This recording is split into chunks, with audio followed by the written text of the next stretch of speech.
যেটা আলোচনা ছিল তার দুটো ইস্যু আছে। একটা হলো টোটো রুট গতবারের মতোই থাকছে, অর্থাৎ যে রুটে গতবার চলেছে বা নো এন্ট্রি ছিল তা একই রাখছি আমরা। আমাদের এদিকে জীবক ফার্মেসি, এদিকে হচ্ছে ওই সঙ্গীত ভবনের আগে একটা টোটো আটকানোর জায়গা হবে, নো এন্ট্রি হবে। এদিকে হলো রয়্যাল বেঙ্গল হোটেলের কাছে একটা, আর জনতা ফার্মেসির কাছে একটা। এর মাঝখানে টোটো চলছে না, মানুষ হাঁটাচলা করবেন, এবং সেটা আমি মনে করছি যে সব দিক ভেবে 300-400 মিটার হয়তো কোনো কোনো সময় হাঁটতে হতে পারে। টোটো স্ট্যান্ড আমরা বেশ কয়েক জায়গায় করবো যেখানে টোটো রাখা যাবে, যেমন আমাদের দূরদর্শন কম্পাউন্ডের মাঠ আছে বা অন্যান্য জায়গায় টোটো থাকবে, টোটো ওনারা পাবেন।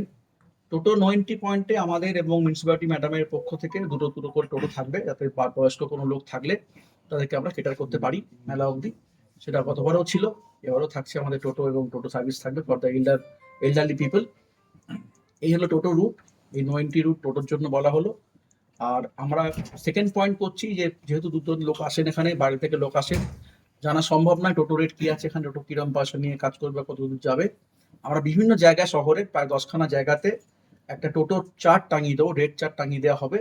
সেই রেট চার্টটা এখানে ঠিক করা হলো, উইথ আবার হারুবাবু এখানে ছিলেন, উনি টোটো রিপ্রেজেন্ট করছেন ওনাদের টোটো ভাইদের। তো রেট চার্ট যেটা ঠিক করা হলো সেটা হলো যে 15 rupees per kilometre per head.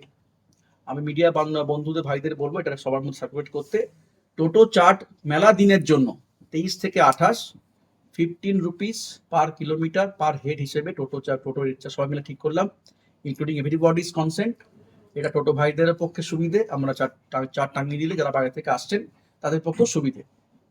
আর এবারে নতুনত্ব যেটা করছি আমরা সবার জন্য, এটা খুব একটুখানি অন্যরকম।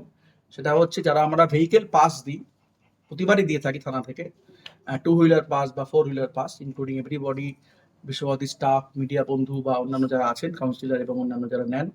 আমরা এবারে আমাদের ভেহিকেল পাসে ফটো আর লাগাতে বলছি। প্রত্যেকের ফটো যারা ইউজ করবেন পাসটা, তারা ফটো লাগিয়ে পাসটা ইউজ করবেন। ফটো ছাড়া কিন্তু কোনো পাসই ভ্যালিড হবে না। এটা আমরা প্রত্যেকের জন্য বলে দিলাম, আপনারা কাইন্ডলি এটা সার্কুলেট করে দেবেন, যাতে তারা প্রত্যেকের সুবিধে হয়, যেটা পাসটি কে ইউজ করছেন, কোন গাড়িতে ইউজ করা হচ্ছে, এটা ফিক্সড থাকে। নাহলে একই পাশ দিয়ে বারবার অন্যান্য গাড়ি ইউজ করার বিভিন্ন ঘটনা চোখে পড়েছে আমাদের, সেটা কাম্য নয় এত বড় মেলার ক্ষেত্রে।